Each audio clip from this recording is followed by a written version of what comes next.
In our last episode, we had just witnessed Ib being abducted by the Mech Knights. And now, Aurum and his company, with Lee the Fairy of the World Chalice. She's such a nice fairy. And we are going to try and rescue her. Now we continue our journey with Gift of the Martyr. Now standing in their way are the Mech Knights, who employ tactics using columns and the World's Shield, as well as the Nightmare, who control the World Lance and nightmarishly powerful Link Monster. The battle for the World Legacies rages on. Thank you so much for showering the Reshiram with love. Now, let's get into the story.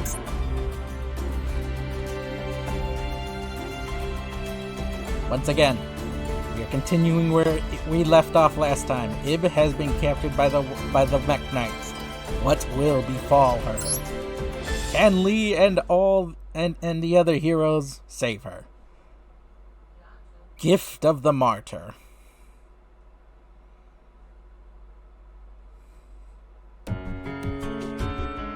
Ib was held captive. The stolen ritual wand was sealed inside the core of a Mech Knight, Blue Sky, its power source. She'd been captured forcibly, but up to this point the Mech Knight hadn't laid a hand on her. Ib was deep in thought. The Great Darkness is using the Crawlers to threaten humankind. What if humankind's perception of the Mech Knights had been wrong all along? Meanwhile, Aurum and the party arrived at the base of the Mech Knights after their long quest to rescue Ib. Ruins of a forgotten civilization lay before them, the husks of decayed buildings long buried by crustal movement barely broke the ancient Earth's surface. Among them, artificial forms lay untouched in pristine condition. There, the activated World Legacy World Shield shone brightly, and the World Legacy known as the World Lance rose sharply out of the earth. Even with the power of the World Chalice, it was a fool's errand to challenge the Mech Knights. Following Lee's words, Aurum and the group decided on a sneak attack on the World's Shield. Before the party, a knight appeared. Then another. Previously, they wouldn't have stood a chance, but now it was different. They had to rescue Ib. Their determination made them fight with blood-curdling ferocity. Sensing danger, the Mech Knights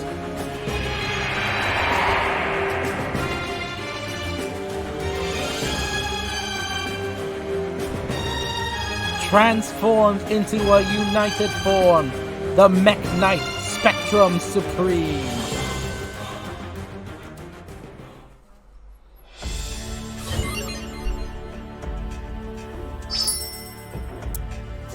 World Legacy Landmark.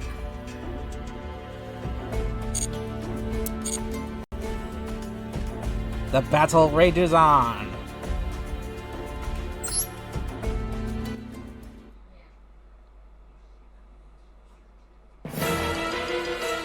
Aurum and his friends battled the Mech Knight Spectrum Supreme, the culmination of the Mech Knight's power with all their might.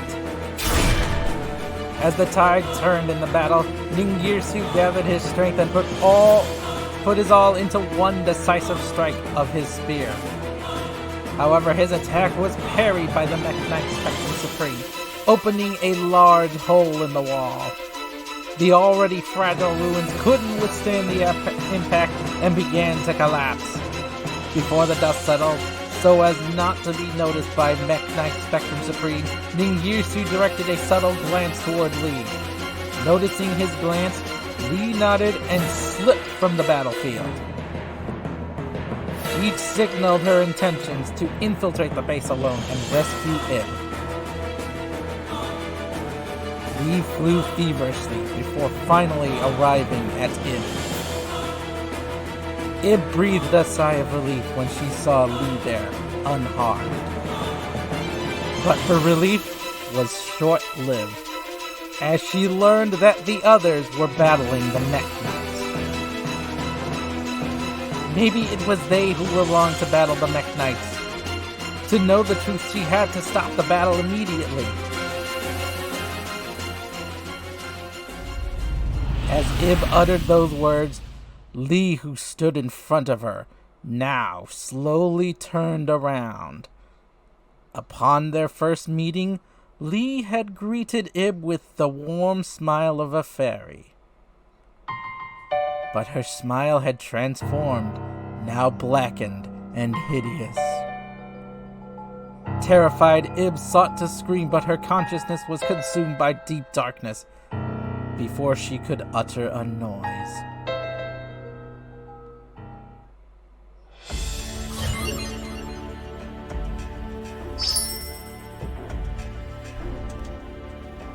She betrayed us! Top 10 anime betrayals. We trusted you, Lee. We literally used you so much in the last duel.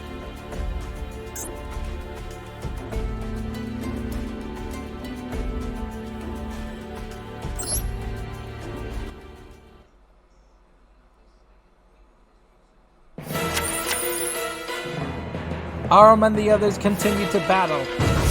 All of a sudden, an explosion occurred inside the facility. Immediately, Aurum felt as if the World Chalice awakened again, though the feeling was now greatly intensified. Everyone on the battlefield stopped fighting, transfixed at the moment. Just then, a figure appeared. She was standing on the mountain of the debris before them. It was the visage of Ib, unmistakable from head to toe. But her face betrayed something sinister. Her eyes glowed mysteriously, and an evil aura emanated from her body. These signs suggested that the figure before them was not the Ib they knew. Her laughter was nothing like that of Ib. She now spoke to the confused group. I am Lee. This body is now mine. Sweet Ib was no longer here. The feminine resonance of her voice was now poisoned with a booming dissonance. Aurum and the others glared at her with confusion and anger. Meeting their gaze, Nightmare Corruptor Ib Lee emitted a force field. The force field now forcibly absorbed the power of the World Chalice within Aurum and the others, and now it threatened to take their lives. However, it would be the Mech Knight Spectrum Supreme, whom they'd been fighting to the death just moments before, who would rescue them. Throwing itself at them, the power of Ibli was so great it caused the form of the Mech Knight Spectrum Supreme to become unjoined. Separated into 7, the Mech Knights were severely Hey, look at damaged. me! Look at me! Then, Ibli, with a familiar hand, proceeded to extract the cores from each of the Mech Knights, one by one. It was now clear there was a great danger in Ibli possessing both the power of Ib as well as that of the ritual wand. Seeking to prevent this, the Mech Knight Blue Sky sought to transfer control of the wand to someone other than Ib. Hey, look Showing at me! Look at considerable me! growth in battle, Aurum was the one chosen as the wand's successor. Ibli's power created a shockwave that launched Aurum to the edge of the cliff. The Mech Knight Blue Sky stretched out its arm to help him. Wordlessly, their gaze met. Aurum sensed in his heart that the Mech Knight was trying to convey something when a dazzling light shone suddenly. The next moment, Aurum, adorned in new armor, not of the World Chalice, was holding a sword in each hand, stood at the edge of the cliff. As Mech Knight Avram successor to the ritual wand.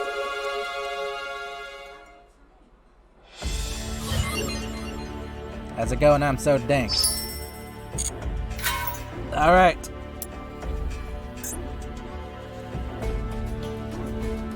Now we have to fight the Nightmares, whom we just unboxed like 3 copies of.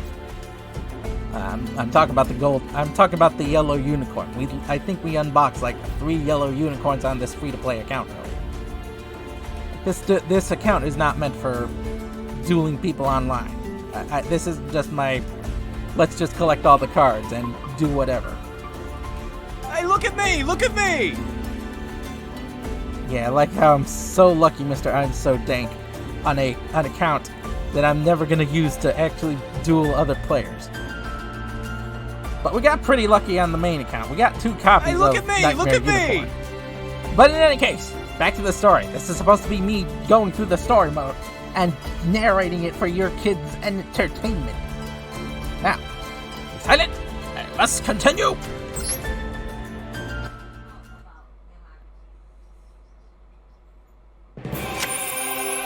Once owned by Ib, the ritual wand was passed down through generations in the village of the Forest of the Stars.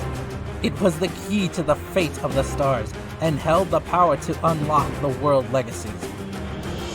In a split-second decision, Aurum had been chosen to succeed the wand, not by the wand's controller, Ib, but by the Mech Knights. Then, the succession of the key was split into 2, just like its pair of swords was. Knowing Ib, resting inside her, still possessed the key's power, Iblis set off to gain possession of the world lands before Aurum could reach it. Aurum had chased after her, determined to stop her. However, in his path stood the Nightmare Beasts, born from the power contained in the cores that Iblis stole from the Mech Knights. Aurum, having just received his new powers, had to contend with the formidable strength of the 6th Nightmare Beasts. Now Ningirsu, who'd rushed to Aurum's side along with Imduk, said to him, "We'll hold them back. You go ahead." His voice was quiet, but resolute. Having lost the power of the World Chalice, Ningirsu knew he would be powerless to stop it, even if he could capture it. Without waiting for Aurum's reply, Ningirsu leapt out facing the beast, spear in hand. Though nearly powerless, Ningirsu still deftly handled his spear as if possessed. As Nightmare Mermaid was crushed, the beasts all turned their heads toward the spear wielder in unison. He must have wanted to pursue his little sister more than anybody else. Aurum took off to pursue Iblis and the world lands with the determination of Ningirsu as the wind in his sails.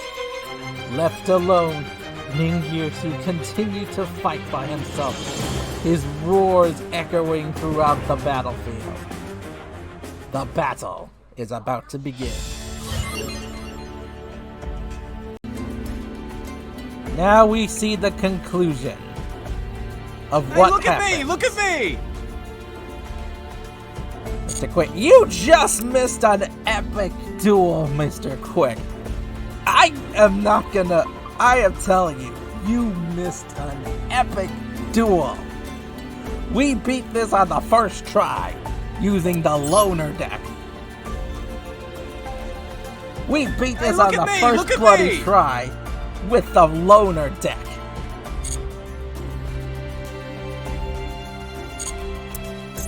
First try, it was an epic battle. Now, once again, I am about to enter story mode, so once more, we discover the fate of the World Legacies. At least this chapter. Aurum rushed to the base of the world lands, but it was too late. By the time he arrived, Iblis had already finished activating the world lands. With newfound power of the world lands, Hey, look at me! Iblis launched an aggressive assault on Aurum. With such destructive force that each blow shook the earth, Aurum faced the attacks alone. In the face of those attacks, Aurum now lay wounded on the ground. Ibli moved to pick up Aurum's discarded sword, now swinging it over and over, as if to check its weight. Then, Ibli moved in closer to inflict the final blow on Aurum. Aurum couldn't move his upper body, let alone stand up. Just as Ibli raised the sword to strike, a small shadow emerged from Aurum's cloak. The young dragon Imduk summoned his otherworldly power between the young boy and girl, determined to help his companions in their time of crisis with whatever he could muster. That power suppressed the evil that dwelled in Ib, if only for a moment. By suppressing Lee's evil spirit, the spirit of Ib that had resided deep in the depth had now awakened. Aurum laid on the ground powerless. Imduk was exhausted by his powers and unable to move. And Ib, now holding a sword in her hand, realizing her situation, she made her decision. Only she could put an end to Lee's evil desires. Her hand held the sword, now tensed with strength. Lee realized Ib's intentions and tried to resist, but Ib's awakened spirit overcame her. She sees a flashback of her childhood friend desperately calling in her direction.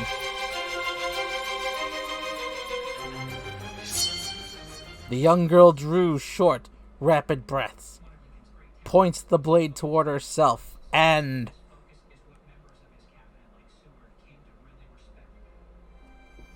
When Ningirsu arrived at the scene, he saw his childhood friend holding the limp body of his little sister in his arms, repeatedly calling her name.